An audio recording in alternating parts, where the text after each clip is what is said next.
Untitled chapter. Anu ji के हाथ से इतना खाना खाने के बाद पिंकी ऐसे सोई उसे खुद पता नहीं चला। कुछ कल रात लेट सोने की वजह और आज सुबह सुबह इतना ज्यादा नाश्ता हो गया था को उसे बेड पर लेते ही नींद आ गई। वही आकृति भी सोई हुई थी। कृष्ण आकृति को आराम से सोते देख वहां से अपने ऑफिस के लिए चला गया। वही अनुराग जी ऑफिस ना जाके अनु जी के पीछे पीछे चले गए। अनु जी रूम में बैठी अपने कपड़ों की तय कर रही थी। जब अनुराग जी को आते देखा तो मुंह फेर के बैठ गई। वही अनुराग जी उन्हें ऐसे देख मुस्कुरा दिए। वो जानते थे अनु जी उनसे ज्यादा देर नाराज नहीं रह पाती थी और ये बात अनु जी जानती थी। अनुराग की के एक बार प्यार से बात करने से जीवों पिघल जाएगी, इसलिए उन्होंने अपना मुंह फेर लिया और उनकी ये चालाकी समझ अनुराग जी मुस्कुरा दिए। वो अनु जी के पास बैठ उनके हाथ पर अपने हाथ रखकर, क्या बात है हमारी अनु हमसे नाराज हैं? अनु जी उनकी बात सुन के, क्यों मुझे नाराज नहीं होना चाहिए? अनु जी की बात सुन के अनुराग जी मुस्कुराकर, नाराज होना चाहिए लेकिन वो क्या है ना, मुझे मेरी प्यारी सी बीवी के चेहरे पर मुस्कुराहट अच्छी लगती है, ये नाराजगी नहीं। अब चलो जल्दी से मुस्कुराओ, उसके बाद मुझे ऑफिस जाना है। अनु जी उनकी बता सुन के, आप मुझे नाराज भी नहीं रहने देते ना? अनुराग जी अनु जी की बात सुन के प्यार से उनके माथे को चूम, ऐसे कैसे नाराज रहने दे तुम्हें? जान हो तुम मेरी, और भला अपनी जान से कोई नाराज रह सकता है या उसे नाराज रहने दे सकता है?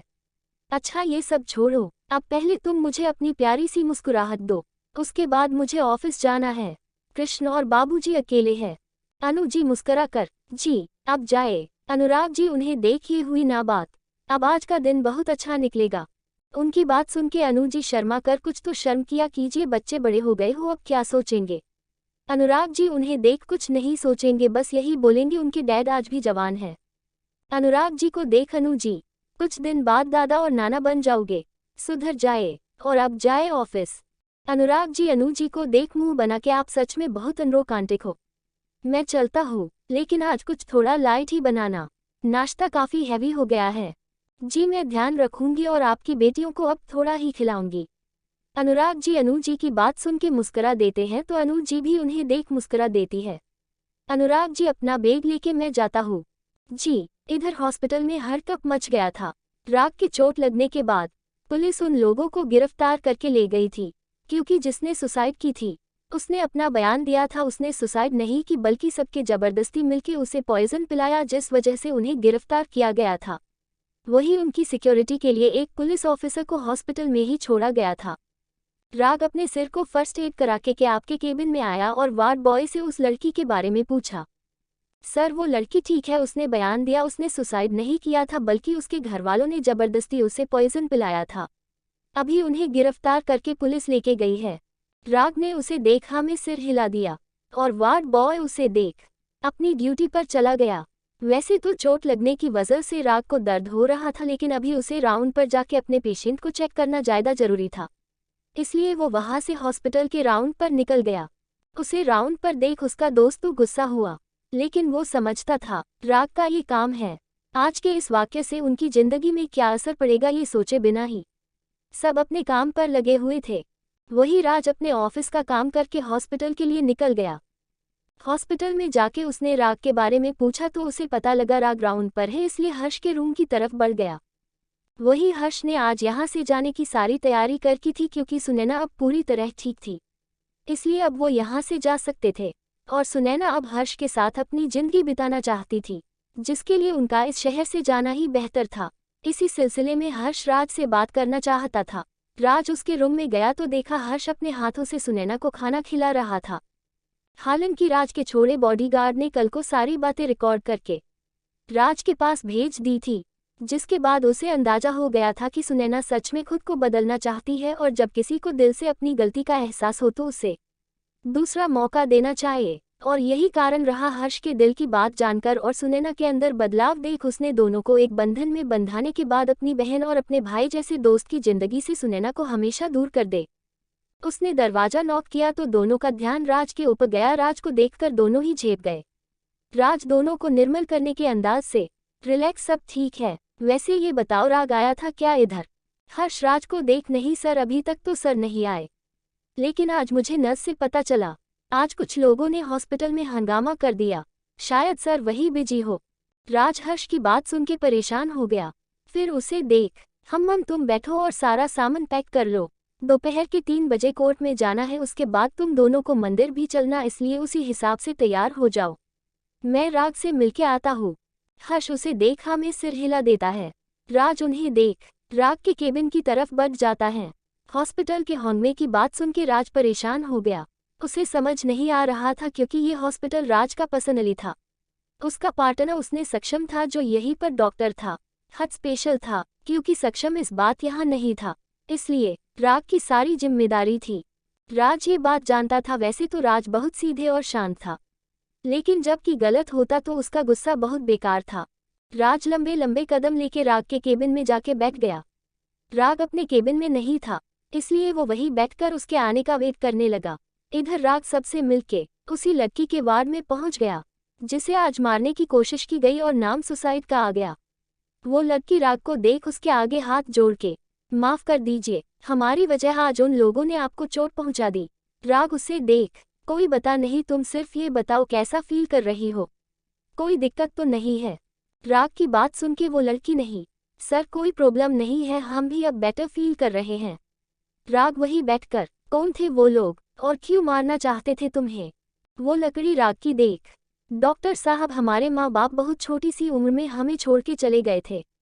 वही गांव वालों के बार बार कहने पर हमारे चाचा चाची ने हमें रख लिया, लेकिन उनके लिए हूँ सिर्फ जबरदस्ती सौंपा हुआ भोज थे। तभी ये लोग पता नहीं हमारे चाचा को कहाँ मिले, उनसे कुछ पैसे लेके जाने चाचा ने हमारा सौदा कर दिया। जाके बाद हम बस जिंदगी भर इनके गुलाम बन रह गए। जब मन चाहे हमें पीट दिया और जब मन किया हवस बुझा ली। राग उसकी बात सुन के, कल तुम्हें मारने की कोशिश क्यों की? कोई दूसरी लकड़ी मिल गई, उसकी जिंदगी बर्बाद करेंगे अब। और हमसे शादी हुई है और हमारे रहते कैसे कोई और आती, इसलिए हमें मार के। राग उसकी बात समझ के हमें सिर हिला दिया। इससे आगे वो खुद समझ गया। राग उसे देख, चिंता मत करो, वो लोग जेल में है, जब तक तुम ठीक नहीं होती आराम से यहाँ रहो, तुम्हारा बिल इस हॉस्पिटल की ट्रस्ट से दे दिया जाएगा। उसके बाद नर्स को उसका ध्यान रखने का बोल खुद अपने केबिन में बढ़ गया। अपने केबिन में जाके राज को देख उसके कदम ठिठक गए। वही राज ने जब राग के सिर पर पट्टी देखी तो घबरा गया, जल्दी से उसके पास आया। क्या हुआ तुझे, ये इतनी चोट कैसे आई? ध्यान नहीं रख सकता तू अपना? ये उन्हीं लोगों में किया जिन्होंने हॉस्पिटल पर हंगामा किया। तुझे कितनी बार कहा है दादाजी आने साथ सिक्योरिटी रखा कर, ये पब्लिक पागल है। राग उसे हाई पर देख, शांत हो जा, ठीक हूँ मैं, और ऐसा कुछ नहीं है जैसा तू समझ रहा है।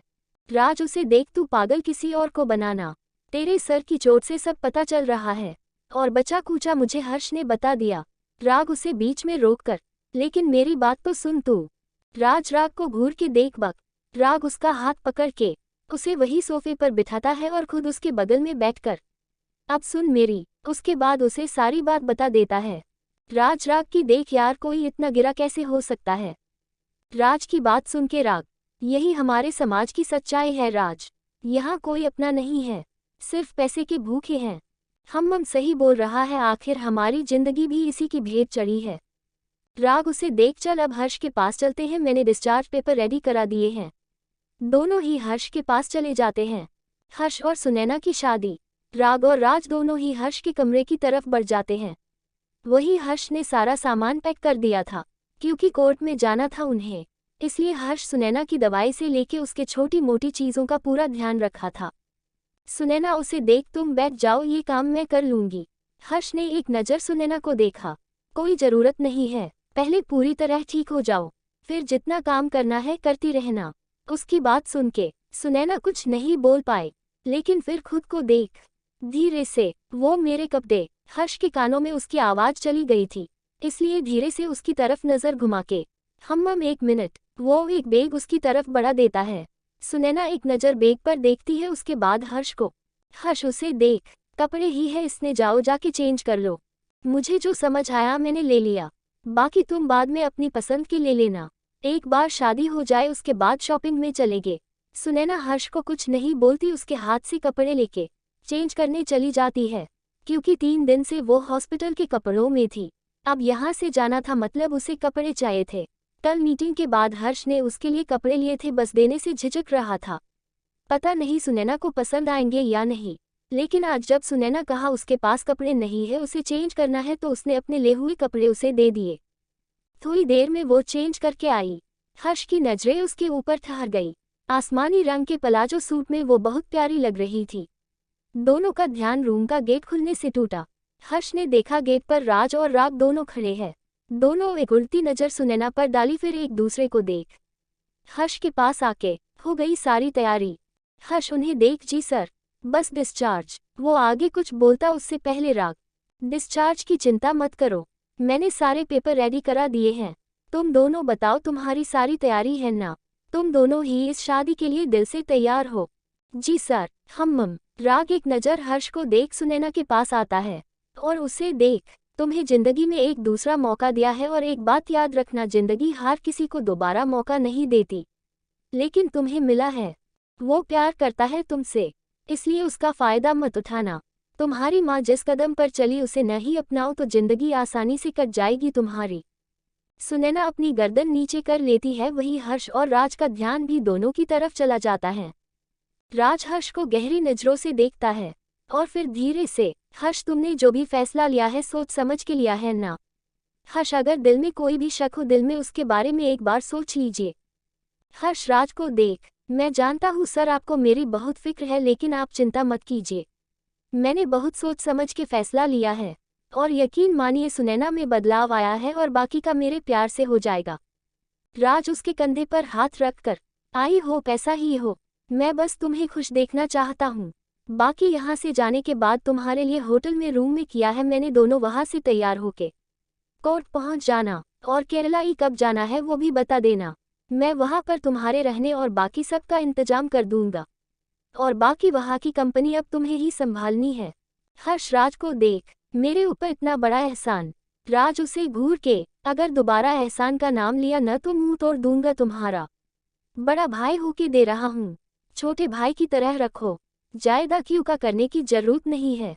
हर्ष राज को बात सुन के हाँ में अपनी गर्दन हिला देता है। वही दूसरी तरफ एकांशी अपने कॉलेज का काम खत्म करके हॉस्पिटल के लिए बढ़ गई थी। उसने वार्ड बॉय से पूछा तो उसने उसे हर्ष वाले रूम को तरफ बढ़ गई।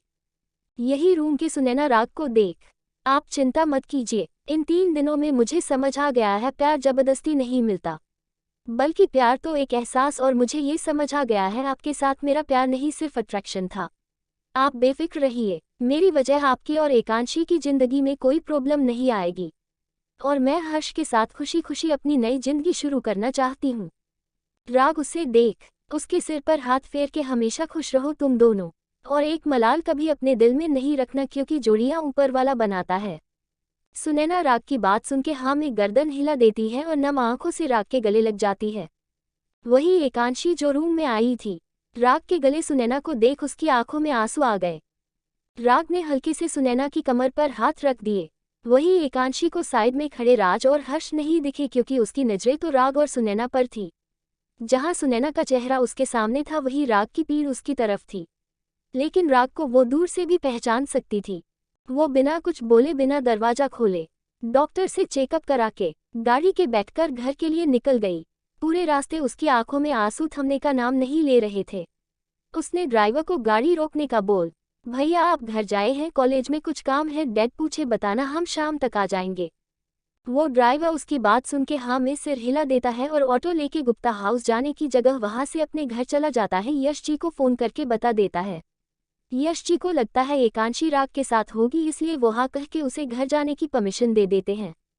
वही एकांशी गाड़ी लेके शहर के सबसे सुनसान इलाके में आ जाती है। उसे बहुत रोना आ रहा था, जो उसने ड्राइवर की वजह से रोक रखा था। वही यहाँ आते ही उसकी रुलाई फूट गई, क्योंकि यहाँ कोई नहीं था, इसलिए वो वहाँ बैठ के रोने लगी। इधर सब बातों से अनजान राग और राज सुनैना अपनी नई जिंदगी की शुरुआत सब कुछ भूल के करो और जाओ हर्ष के साथ। उसके बाद दोनों सीधे कोर्ट पहुंचना। हर्ष और सुनैना दोनों को देख होटल के लिए निकल जाते हैं, जो राज ने बोल किया था। वही राज और राग अब एक दूसरे को देख, तुझे क्या लगता है ये सच में बदल गई है? राग उसे देख, हम लगता तो है। उसकी आंखों में पश्चाताप दिखता है। और फिर जब भगवान ही कहते किसी को अपनी गलती का एहसास हो तो उसे माफ कर देना चाहिए। हम तो फिर भी इंसान है, बाकी उनकी किस्मत। और फिर मैंने जिस दिन नर्स सुनैना के पास छोड़ी थी, उसने बताया सुनैना ने उस दिन की हरकत नहीं की, बस आराम से बैठी सोफे को देखती रही जहां हर्ष बैठा होता था। राग की बात सुन के राज, मम मैंने भी बॉडीगार्ड छोड़े थे। उसने भी यही बोला। मम चलो अभी तो जो हो रहा है उसे होने दो, बाद की बाद में देखेंगे और वो हमारी किस्मत होगी।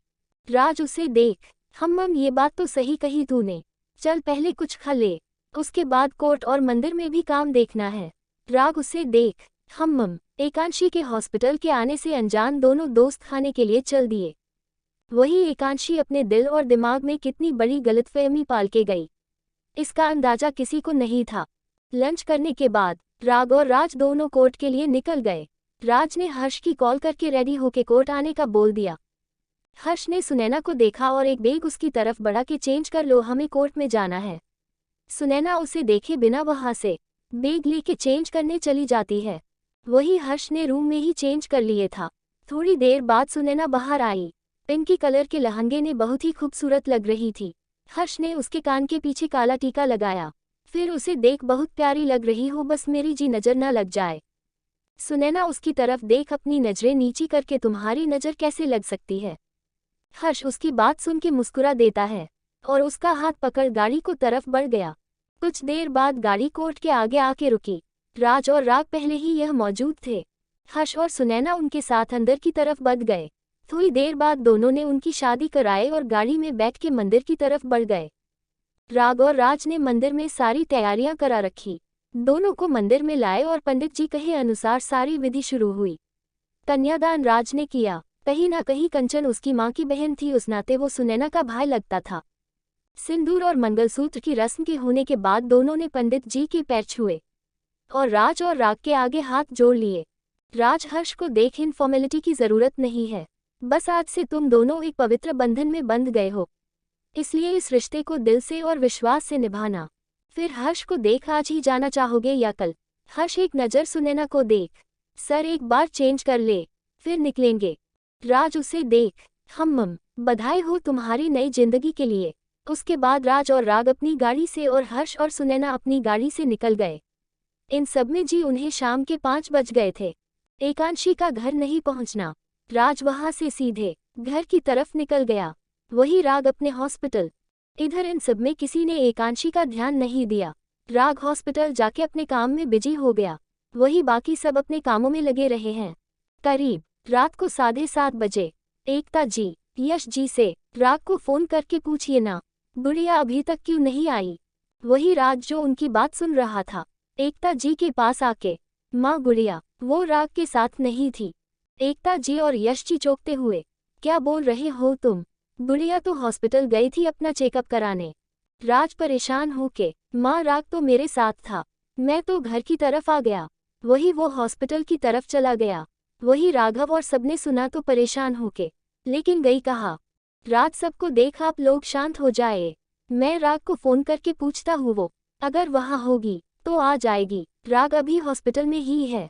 राज राग को कॉल करता है, लेकिन राग ग्राउंड पर था और उसका फोन साइलेंट पर, जिस वजह से उसे पता नहीं चला। राज परेशान होके, डैड राग फोन नहीं उठा रहा। संजना सबको देख, आप अंशी को कॉल लगाओ, क्या पता राग किसी इमरजेंसी में हो। संजना की बात सबको सही लगती है। राज अंशी का नंबर लगाता है लेकिन फोन स्विच ऑफ आ रहा था। राज अब परेशान हो गया। वही हॉस्पिटल में राग राउंड लेके अपने केबिन में जा रहा था, तभी उसे डॉक्टर साहिल मिले। डॉक्टर साहिल उसे देख उसके पास आता है। राग उसे देख मुस्कुराकर, साहिल को देख राग की ध्यान आता है, आज एकांशी का चेकअप कराना था। आज सुबह से इस भागदौड़ में वो भी भूल गया और एकांशी उसे बोला था कॉलेज खत्म होने के बाद हॉस्पिटल आने को, वो क्यों नहीं आई। राग अपनी सोच से बाहर आया साहिल की बात सुन के, आज हॉस्पिटल में जो हुआ उसकी खबर मिली मुझे, क्या हुआ सबका। राग उसे देख, कुछ नहीं बस पुलिस लेके गई है उन्हें। साहिल उसे देख, और वो पेशेंट अपने हॉस्पिटल में ही है, उसका ट्रीटमेंट चल रहा है, बाकी पहले से ठीक है, लेकिन उसके साथ डोमेस्टिक वायलेंस हुआ है। हम चल ठीक है, घर जाएगा आज, देखता हूँ अगर कोई इमरजेंसी नहीं हुई तो। साहिल उसे देख, इमरजेंसी संभालने के लिए और डॉक्टर है ना, आज आराम कर ले, तुझे चोट आई है। राग उसे देख हाँ में सिर हिला देता है। वो जैसे ही आगे बढ़ा, साहिल उसे रोककर, अरे राग याद आया, आज तेरी वाइफ दोपहर में हॉस्पिटल आई थी और चेकअप करा के गई, मैंने उन्हें कैनुला लगा दी है, और अब ठीक है, बाकी कोई दिक्कत हो तो बता देना, बस 1-2 दिन में लेडीज डॉक्टर से चेक करा लेना। राग उसकी तरफ हैरानी से अंशी आई थी, लेकिन मुझसे मिलकर नहीं गई। ऐसे कैसे हो सकता है? लेकिन साहिल के सामने कुछ शो नहीं करना चाहता था, इसलिए खुद के नॉर्मल करके वैसे कितने बजे आई थी? यही कोई 2/2-30 के आसपास। राग ने उसकी बात सुन के अपना सिर हाँ में हिला दिया। साहिल उसे देख आराम करने की बोल अपने केबिन में चला गया। वही राग अपने मन में इस वक्त तो मैं सुनैना और हर्ष वाले रूम में था। ओह नो, कहीं अंशी उस रूम में तो नहीं आई? और सुनैना को देख, ओह गॉड, ऐसा कुछ नहीं होना चाहिए, मेरा शक गलत निकले। मैं अभी उसे कॉल करता हूँ। वो जैसे ही जेब से फोन निकलता है, राज की मिस कॉल देखिए, फोन क्यों कर रहा है इस टाइम। वो जल्दी से फोन उठाता है। राग कुछ बोलता उससे पहले ही राज ने उसके सिर के ऊपर बॉम्ब फोड़ दिया। राग, बुढ़िया तेरे साथ है क्या? वो अभी तक घर नहीं आई। डैड बोल रहे हैं वो हॉस्पिटल में ही है। राग को कुछ समझ नहीं आया। उसने पहले एक गहरी सांस लेके खुद को शांत किया, उसके बाद अंशी मेरे साथ है। राज भी खुद को शांत करके, माँ डैड आप परेशान मत जो, मैंने कहा था कहा जाएगी, अंशी राग के साथ ही है। राग धीरे से, राज फोन स्पीकर पर है क्या? राज उसकी आवाज में परेशानी समझ नहीं। राग ने खुद को शांत किया हुआ था, और ये वो कैसे कर रहा था वही जानता था। अगर अभी राज के पूछने पर वो बोलता अंशी उसके साथ नहीं है तो शायद एकता जी और यश जी पर गलत असर पड़ता, जो उनकी सेहत के लिए अच्छा नहीं है। इसलिए उसने खुद को शांत किया और गहरी सांस लेके झूठ बोल दिया, क्योंकि सच सामने आने पर सुनैना और कंचन का भी सच सामने आता, और जाने घर वाले कैसे रिएक्ट करे। इसलिए राज और राग दोनों ने ये हकीकत सबसे छिपाई हुई थी। राग, राज से थोड़ी देर के लिए साइड में हो। राज सबको देख, भाई रिलैक्स करो, तुम सब दिन की तैयारी करो। सब लोग नॉर्मल हो गए थे, वही संजना की नज़र लगातार राज के ऊपर ही थी। राज सबको नॉर्मल होने का बोल फोन लेके अपने रूम में चला गया। वहां आके क्या हुआ राग? राज रिएक्ट नहीं करना, हम बोलना यार। अंशी मेरे साथ नहीं है, जहां तक मैं आज उससे मिला भी नहीं हूँ। वॉट? लेकिन अगर तेरे साथ नहीं है तो कहाँ गई? और अगर तेरे साथ नहीं थी तो तूने अभी झूठ क्यों बोला? राज समझने की कोशिश कर, अगर मैं झूठ नहीं बोलता तो माँ और डैड दोनों की तबीयत खराब हो जाती। मुझे अभी अभी डॉक्टर साहिल से पता चला कि अंशी हॉस्पिटल आई थी, और न्यूज डाउट है उसने हमें सुनैना के साथ देख लिया होगा। तो तू जानता, घर वाले इस बारे में कुछ नहीं जानते। अंशी कहाँ है इस बात का पता हमें ही लगाना होगा। तू निकल घर से, मैं भी घर जाने वाले रास्ते में आता हूँ। राज की बात उनके एकदम परेशान हो गया। वो इसकी बात सुन के, राग 1 मिनट तू हॉस्पिटल में ही रहे, वहाँ कैमरा चेक कर कि अंशी ये क्या देखा क्या नहीं, मैं तब तक हॉस्पिटल पहुँचता हूँ। राग उसकी बात सुन के, ये सही है, तू आजा, लेकिन घर पर कुछ पता नहीं चलना चाहिए।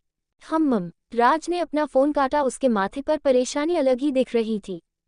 वो रूम से बाहर जाने को हुआ तभी उसकी नज़र संजना पर पड़ी। संजना उसके पास आके, क्या हुआ राज? परेशान हो? राज खुद को नॉर्मल करने की कोशिश करता है, लेकिन संजना के सामने कैसे? संजना उसका हाथ पकड़ के, तुम जानते हो मुझसे कुछ नहीं छिपा पाते, इसलिए बताओ, क्या पता मैं कुछ मदद कर सकूं। राज उसे देख नम आंखों से, बुढ़िया राग के साथ नहीं है। फिर आज सुनैना की शादी से लेके सारी बात संजना को बता देता है। फिर एक गहरी सांस लेके, मुझे और राग को लगता है उसने हमें उसके साथ देख लिया, जिस वजह से हट हुई है। मैं हॉस्पिटल जा रहा हूँ, राग और मैं मिलके उसे ढूंढते हैं, लेकिन बस घर में किसी को पता नहीं चलना चाहिए। माँ और डैड की हालत तुम जानती हो भी। संजना की आंखें नम हो जाती है। आप चिंता मत कीजिए, यहाँ मैं सब संभाल लूंगी, आप जाए और देखना अंशी बिल्कुल ठीक होगी, बस थोड़ी गुस्सा है इसलिए कहीं बैठ गई होंगी। राज संजना को देख लेकिन विंडो के पास खड़े राघव को देख दोनों को आंखें हैरानी से बड़ी हो गई। राघव राज को देख, बाहर वेट कर रहा हूँ तेरा। राघव को बाहर जाते देख दोनों उसके पीछे जाते हैं। राघव बाहर हॉल में आके, माँ डैड आप और संजना डिनर कर लेना, मुझे और राज को ऑफिस से अर्जेंट कॉल आया है, काम है। फिर संजना को देख, संजना तुम भी सो जाना और माँ और डैड को दवाई देके सुला देना। राघव की बात सुन के संजना और राज एक गहरी सांस लेते हैं। यश जी दोनों को देख जल्दी आना। दोनों भाई बाहर की तरफ बढ़ जाते हैं। उनकी गाड़ी इस वक्त हवा से बात कर रही थी। इधर हॉस्पिटल में राग सिक्योरिटी रूम में गया। वहां जाके उसने आज दोपहर तक की रिकॉर्डिंग ऑन कराई। हॉस्पिटल में आती एकांशी को देख राग कंप्यूटर वाले से ये कहा जाती है, उसी तरफ के कैमरे चलाओ। जी सर। राग ने देखा एकांशी उसके केबिन की तरफ आई। वहाँ उसे न देख बाहर आ गई। वार्ड बॉय से बात करके वो हर्ष और सुनैना के वार्ड की तरफ बढ़ गई। आगे का सीन देख राग की आंखें बड़ी हो गई, क्योंकि एकांशी का उसी वक्त उस रूम में आना हुआ था जिस वक्त सुनैना ने उसे गले लगाया था। राग ने वीडियो जूम करने को बोला। वहीं राग ने अफसोस से अपनी आंखें बंद कर ली। एकांशी की आंखों में आंसू वो दूर से भी देख सकता था। उसके बाद डॉक्टर साहिल से मिलके वो चली गई। राग वीडियो देख अगर हॉस्पिटल से चली गई तो गई कहाँ ये लकड़ी। और एक बार इस बारे में मुझसे बात करना भी जरूरी नहीं समझा इसमें? क्या इतना भी भरोसा नहीं है हमारे रिश्ते में, या तुम्हारे दिल में प्यार तो जगा दिया, विश्वास नहीं जगा पाया? वो उस रूम से बाहर आके अपने केबिन में चला गया। उसका दिमाग बिल्कुल काम नहीं कर रहा था, कहीं ये लड़की कुछ कर न ले, यही टेंशन उसे खाए जा रही थी। वो बड़बड़ाते हुए अपने केबिन के चक्कर काट रहा था। ये लड़की एक बार मुझसे बात तो करती। कहा हो तुम अंशी प्लीज ऐसी वैसी हरकत नहीं करना जिसके लिए मैं तुम्हें कभी माफ नहीं करूं, क्योंकि पहले ही तुम यहाँ से मुझे बिना बताए जा चुकी हो, और दूसरी गलती मैं बर्दाश्त नहीं कर पाऊंगा। राज का एकांशी को डांटना। राग अपने केबिन में परेशान से बैठा था। उसे समझ नहीं आ रहा था एकांशी को कहाँ ढूंढने जाए। काफी बार नंबर ट्राई किया तो स्विच ऑफ आ रहा था। राग अपने मन में ये लड़की, फिर अपने बालों को पकड़ते हुए कहा हो यार तुम। तभी उसके केबिन का दरवाजा खुला। राग की नजर उधर गई। सामने राज को देखा, लेकिन उसके पीछे आते राघव को देख उसकी आंखें बड़ी हो गई। राज को नासमझी से देखता है। राज उसे देख उसके अनकहे बात को समझते हुए भाई ने बात सुन ली थी। राग उसे देख माँ पापा। राघव उसके पास आके रिलैक्स, किसी को कुछ नहीं पता। जीजू आप नाराज नहीं हो? राघव उसे देख एक बार हुआ था, लेकिन फिर गुस्सा अपने आप शांत हो गया। मैं समझ सकता हूँ तुम एक डॉक्टर हो, एक डॉक्टर का फर्ज पहले अपने पेशेंट की जान बचाना होता है, लेकिन शायद तुमने गुड़िया से इस बात का जिक्र किया होता तो सिचुएशन यहाँ तक नहीं पहुँचती। एक तो सुनैना का तुम्हारे प्रति लगाव, दूसरा उसके साथ सुनैना का किया गलत बिहेव। उसे डर लगा कि तुम उससे दूर हो रहे हो। राज उसके पास आके सीसीटीवी फोटोज से पता चला कुछ। राग ने अपनी गर्दन नीचे कर ली और उन्हें सारी बात बता दी। सारी बात सुनने के बाद राघव और राज दोनों ने अपना सिर पकड़ लिया। ये तो बहुत बड़ी गड़बड़ हो गई। पता नहीं क्या क्या सोच लिया होगा इस लड़की ने। बड़ी मुश्किल से वो अपने अतीत से बाहर निकलकर खुश रहना सीखी थी। कहीं इसके बाद राघव की बात सुन के राग, नहीं जीजू, ये हम दोनों के प्यार में विश्वास की परीक्षा है। अगर उसे मेरे ऊपर जरा सा भरोसा होगा तो ऐसा वैसा कुछ नहीं होगा, बल्कि वो हंसी खुशी रहेगी। उसे उस चीज से कुछ फर्क नहीं पड़ना चाहिए जिसका कोई वजूद ही नहीं है। राघव उसे देख, पहले ये बताओ चोट कैसे लगी तुम्हें? राग ने सुबह का सारा किस्सा उसे सुना दिया, जिसे सुन राघव ध्यान रखा करो। हम अच्छा बताओ अब किधर ढूंढ उसे, क्योंकि यहाँ बैठे बैठे कुछ नहीं होगा। तभी राज को कुछ ध्यान आया। एक मिनट राग, हमने अंशी के सिक्योरिटी के लिए ट्रैकर लगाया था, उसमें उसकी लोकेशन चेक कर। राग ने उसकी बात सुनी तो फटाफट उसकी लोकेशन देख तीनों उस तरफ चल दिए। राघव राज से, ये वहाँ क्या करने गई है? इस लड़की का मुझे कुछ समझ नहीं आता। खुद भी परेशान होगी सुबह से, एक बार सीधे सीधे बात नहीं कर सकती थी राग से। राज कुछ जवाब नहीं देता, क्योंकि उसने खुद एकांशी से ऐसे बचपने की उम्मीद नहीं की थी। उसे पता था सुबह से ही राग का दिन कितना हेडेक भरा था। उसे चोट लगी थी वो अलग, ऊपर से एकांशी का सारा दिन से गायब रहना। वो शायद उसकी हालत समझ भी नहीं सकता था। उसने उसके कंधे पर हाथ रखा तो राग ने उसकी तरफ अपनी लाल होती आंखों से देखा, जिससे एक बार को राज भी डर गया। राज उसकी तरफ देखकर, राग बच्ची है वो अभी। राग उसकी बात सुन के, हाँ ऐसी बच्ची जिसे ये नहीं पता अगर कुछ ऐसा देखा है जिससे हमें शक है इस बारे में एक बार सामने वाले से पूछे। बस गायब हो गई। राघव ने उनके बीच में कुछ नहीं बोला। उसे एकांशी पाए गुस्सा भी आ रहा था और उसकी टेंशन भी हो रही थी। थोड़ी देर बाद बीच के पास गाड़ी रुकी, जहां पहले से ही एकांशी को गाड़ी खड़ी थी। राघव और राज उतर के उस तरफ चल पड़े, लेकिन राग वही खड़ा रहा। राज ने उसे खड़ा देखा, लेकिन उसकी खुद की हिम्मत नहीं थी राज को कहे कि वो भी साथ चले। दोनों भाई आगे बढ़ गए थे, जहां एकांशी अपनी सुनी आंखों से सामने झील को देख रही थी। उसे देख कोई भी बता सकता था कि वो इतनी देर में कितना रोई है। राघव और राज ने उसे देखा। तो चैन की सांस ली। राज जैसे ही गुस्से में आगे बढ़ने को हुआ, राघव उसका हाथ पकड़ के, शांत रहे, हमें नहीं पता उसने अब तक अपने दिमाग में क्या क्या सोच लिया होगा। हमारा गुस्सा करना उसके दिमाग पर गलत असर भी डाल सकता है, इसलिए उसे प्यार से हैंडल करने की जरूरत है। राज राघव को देख, भाई आप देख रहे हो क्या हाल बना रखा है इसने अपना। और राग उसे देखा आपने, इसे चोट लगी है, जहां उसे आराम करना चाहे वहां वो इसलिए परेशान सा घूम रहा है, अपनी चोट का भी ध्यान नहीं है उसे। राघव उसकी बात सुन के, मेरी सारी बातों से सहमत हूँ, लेकिन क्या करूँ, उसकी सिचुएशन भी समझ सकता हूँ। बचपन से उसे हमेशा छीना गया है जो उसका है, उसे कभी मिला नहीं है।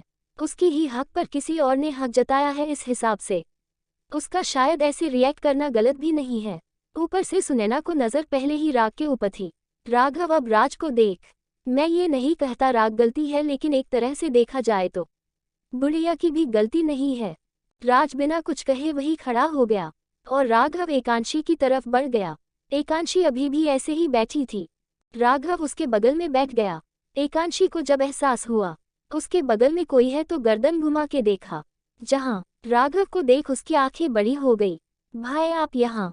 राघव उसे देख, क्यों नहीं होना चाहिए? नहीं भाई वो आप, मतलब आपको कैसे पता चला हम यहाँ हैं? जिसकी बहन सुबह से रात ही गई घर नहीं पहुंची, वो भाई अपने हाथ पर हाथ रखकर नहीं बैठेगा ना। उसकी बात सुन के एकांशी ने अपनी नजरें झुका ली। राघव उसे देख, यहाँ इतनी रात को अकेले क्या कर रही है? घर पर सब कितने परेशान हो रहे हो, तुझे अंदाजा है?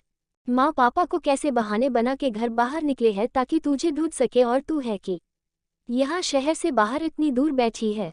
क्या हुआ है? एकांशी अपने भाई को देख, कुछ नहीं भाई, बस ऐसे ही। उसकी बात सुन के राज खुद को शांत करके, क्योंकि वो नहीं चाहता था कोई भी गलतफहमी उसकी बहन के या उसके दोस्त के रिश्ते को खराब करे। वो वहां आके, तुझे क्यों लगता है जो बात हुई होगी उसके बारे में हमें नहीं पता होगा? तो तू गलत सोचती है, हमें पहले से ही पता है क्या बात है। और हर बार आंखों देखा सच हो वो जरूरी तो नहीं। एकांशी राज की आवाज सुन के चौंकते हुए पीछे देखती है, जहां राज उसके पास ही आ रहा था। एकांशी उसकी बात सुन के, भाई आपको कुछ नहीं पता इसलिए आप अपने दोस्त को साइड बिल्कुल मत लेना। राज उसके पास आके, मुझे जितना पता है उतना तुझे भी नहीं पता, जिसे देखकर तू यहाँ आ गई। क्या एक बार तेरे दिल में गवाही नहीं दी कि उसके पास जाके सच पूछे? एक बात हमेशा याद रखना एकांशी, आंखों देखा हमेशा सच नहीं होता, इसलिए जब तक आप कोई चीज के लिए खुद श्योर नहीं होते तब तक कोई फैसला नहीं लिया जाता। एकांशी राज की बात सुन के उसे देख, कहना क्या चाहते हैं आप? हमने खुद अपनी आंखों से राग को दी के साथ देखा है, और आप कहना चाहते हैं कि हम उनसे जाके पूछते? राज उसकी तरफ देख, राग सही कहता है, तुझे उसने प्यार करना तो सिखा दिया, लेकिन भरोसा नहीं दिला पाया। काश तू एक बार अंदर आती।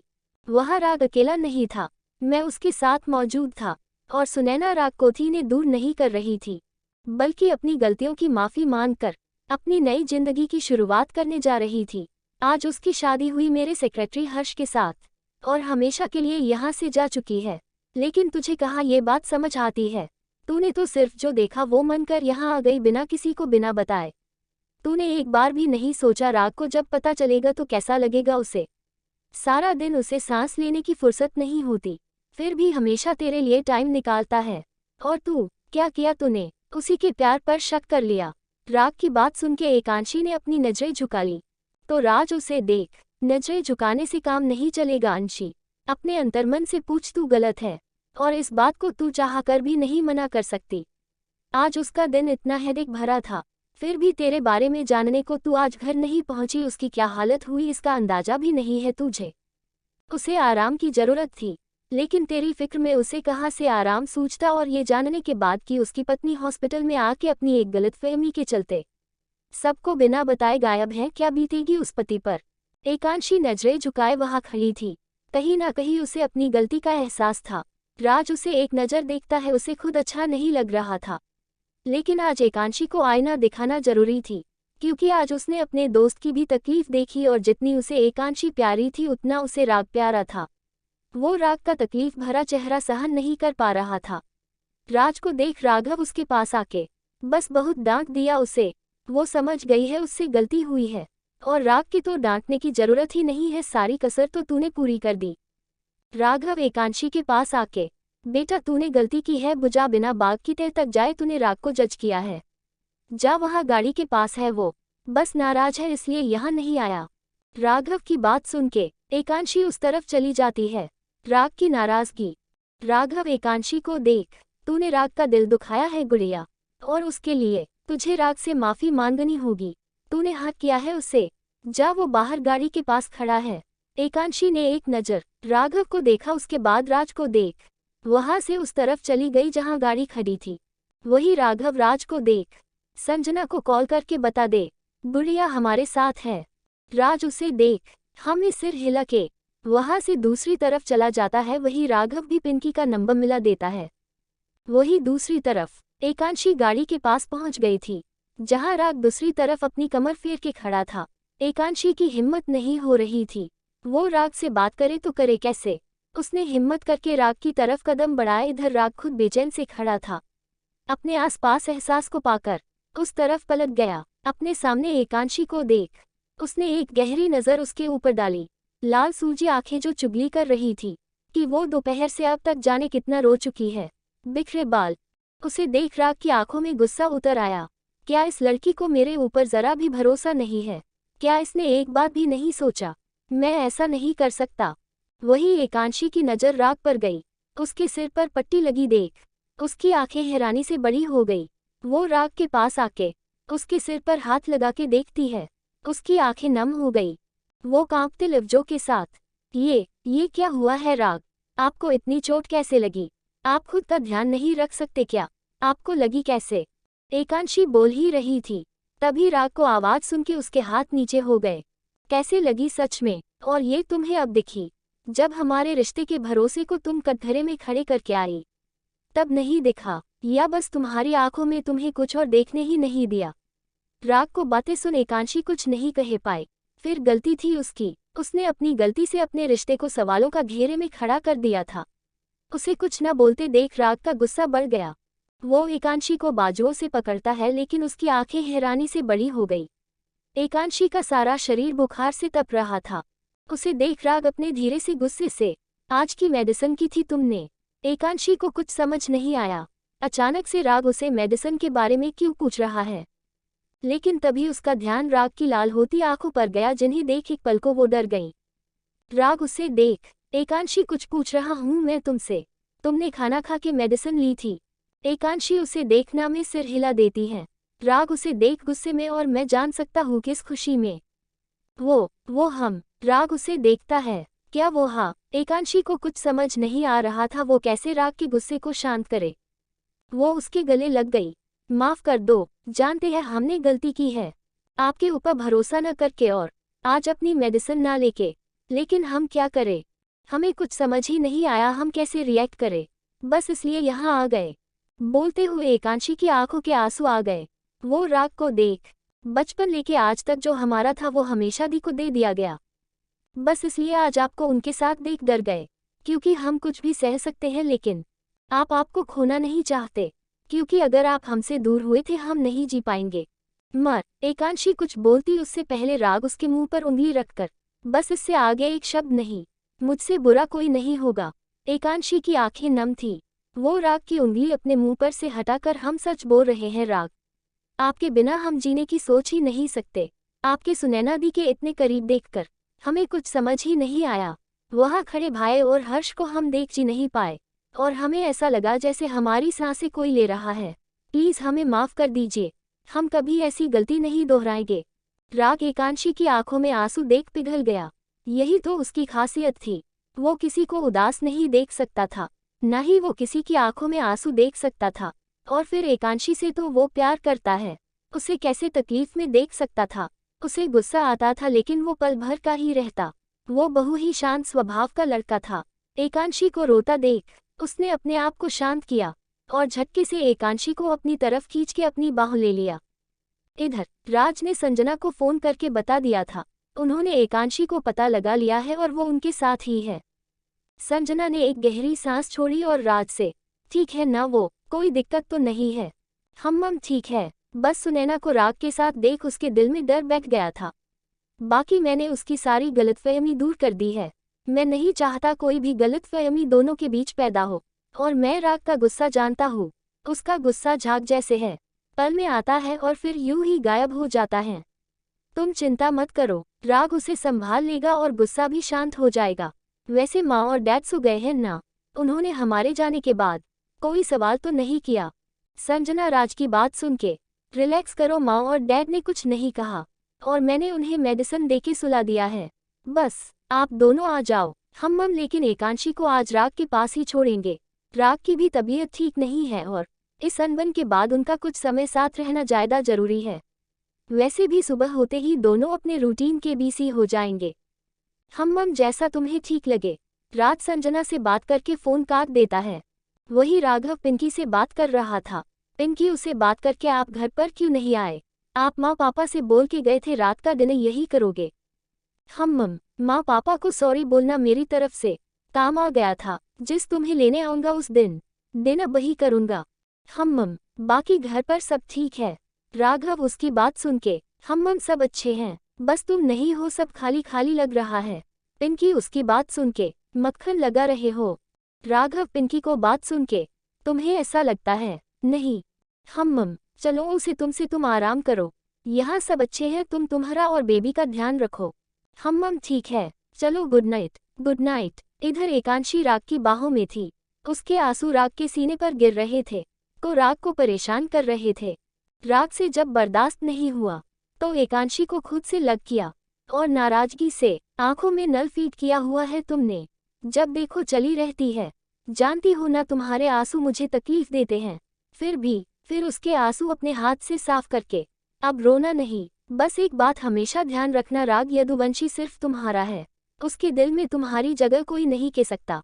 बीबी हो तुम मेरी, इसलिए आज जैसी हरकत दोबारा नहीं होनी चाहिए, क्योंकि माफ़ी सिर्फ एक बार मिलती है। अगली बार तुम्हारी कोई भी हरकत हमारे रिश्ते पर सवाल खड़ा कर देगी।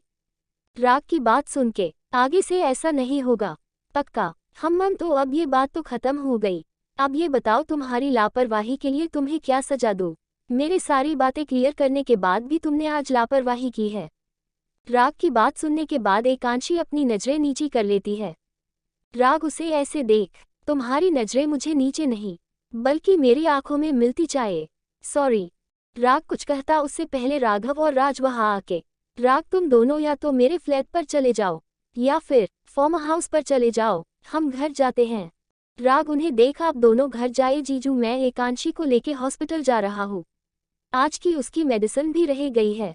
हम जैसा तुम्हें ठीक लगे। उसके बाद एकांशी के सिर पर हाथ फेर के वहां से चले जाते हैं। उनके जाने के बाद राग एकांशी को देख, यही रहना या घर चले? लेकिन आपने भाई को बोला हॉस्पिटल। राग उसे देख, मेरा दूसरा घर मेरा हॉस्पिटल ही है और तुम जानती हो ना, मेरे केबिन के पूरा बेडरूम है, इसलिए चले। कल सुबह तुम्हारा चेकअप कराने के बाद तुम्हें कॉलेज छोड़ दूंगा। एकांशी अभी भी शर्मिंदा थी, राग से नजरें नहीं मिला पा रही थी, जो राग अच्छे से समझ रहा था, इसलिए उसे लेके हॉस्पिटल के लिए निकल गया। वही राघव और राज दोनों घर पहुंचते देखा जहां संजना उनका इंतजार कर रही थी। उन्हें देख संजना, आप लोग मुंह हाथ धो लो, मैं खाना लगाती हूँ। उसकी बात सुन के दोनों भाई हाथ मुंह धो के खाना खाने लगे। उसके बाद अपने अपने कमरे की तरफ बढ़ गए।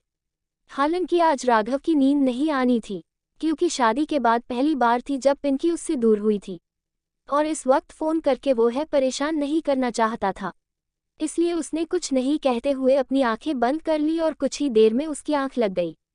इधर संजना और राज भी कमरे में आ गए। संजना राज को देख, दोनों के बीच सब सही है ना? राज उसे देख, हम तुम चिंता मत करो, सब ठीक है। थोड़ी देर में दोनों सो गए। वही एकांशी और राग हॉस्पिटल पहुंचे। राग ने उसे अपने केबिन की चाबी के देकर, तुम केबिन में बने बेडरूम में आराम करो, मैं आता हूँ। एकांशी अपनी गर्दन हाँ में हिला के राग के केबिन की तरफ बढ़ गई।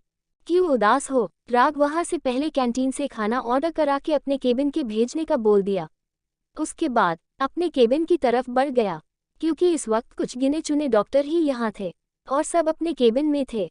केबिन जाके दरवाजा अंदर से लॉक किया और वही साइड में बने बेडरूम की तरफ बढ़ गया।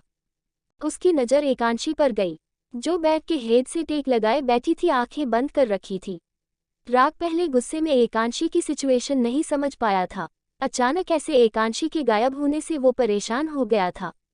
वही जब उसने शांत दिमाग से सोचा तो वो एकांशी को हालत समझ सकता था। जिसने बचपन से बस खोया हो, वो कैसे खुद को नॉर्मल रख सकता है, जिसके अपने हमेशा किसी और की वजह से उससे दूर हो गए हो। इसको कंडीशन समझना शायद ही किसी के बस की बात हो। यही एकांशी के साथ हुआ था। राग को सुनैना को बाहों ने देख उसके दिमाग ने कुछ और सोचने ही नहीं दिया। उसे बस नहीं सूझा कि सुनैना की वजह से राग उसे दूर हो जाएगा। ये बात राग समझ सकता था। वो धीरे से एकांशी के पास आया और उसके बालों में हाथ घुमा के, क्या हुआ बच्चा? एकांशी राग को आवाज सुन के अपनी आंखें खोल के, कुछ नहीं हुआ। आप कब आए? बस अभी अभी आया। तुम पहले चेंज कर लो, जाओ, अलमीरा के मेरे कपड़े रखे हैं। एकांशी एक नज़र राग को देख उसके कपड़े लेके वहां से बाथरूम की तरफ बढ़ जाती है। वही राग रूम से बाहर आके मेडिसिन लेता है। तब तक केबिन के नॉक होने से राग गेट खोलता है तो कैंटीन से एक लड़का खाना देने आया था। राग उससे खाना लेके केबिन लॉक करता है। उसके बाद वहां से अंदर अपने केबिन में बने रूम में चला जाता है। उसने खाना को प्लेट टेबल पर रखी और बाथरूम की गेट की तरफ देखा, जहां एकांशी अभी अभी चेंज करके निकली थी। राग की टी शर्ट उसे घुटनों तक आ रही थी, हालांकि एकांशी ने पहले भी पहनी थी। राग उसे देख, आज जाओ पहले खाना खा लो। एकांशी राग को देख वही आ जाती है। दोनों साथ बैठकर खाना खाते हैं। राग एकांशी को देख रहा था जो बहुत गुमसुम थी। खाना खाने के ना राग ने प्लेट केबिन के बाहर आकर साइड में रख थी और वही एकांशी वहां से उठकर हाथ धोने चली गई। थोड़ी देर बाद राग ने आके देखा एकांशी वही बेड पर आंखें बंद करके लेटी है। राग ने जाके पहले अपने हाथ साफ किए और वही उसके पास आके बेड पर लेट गया। उसने एकांशी को अपनी तरफ घुमाया और उसका चेहरा देख, क्या हुआ अंशी, क्यों उदास हो? एकांशी ने राग की बात सुन के उसकी आंखों में देखा और उसे देख, हमने आपको गलत समझा क्या? आपको बुरा नहीं लगा? राग उसकी आंखों में देख, सच बताऊं? एकांशी उसकी बात सुन के उसकी तरफ देखती है, फिर हाँ में सिर हिला देती है। राग उसे देख, सच बताऊं तो एक बार बुरा लगा जब मुझे पता चला तुम हॉस्पिटल आई और मुझे और सुनैना को साथ देखकर तुम बिना मुझसे मिले बिना चली गई। और शाम को पता चला तो मुझे बहुत गुस्सा आया।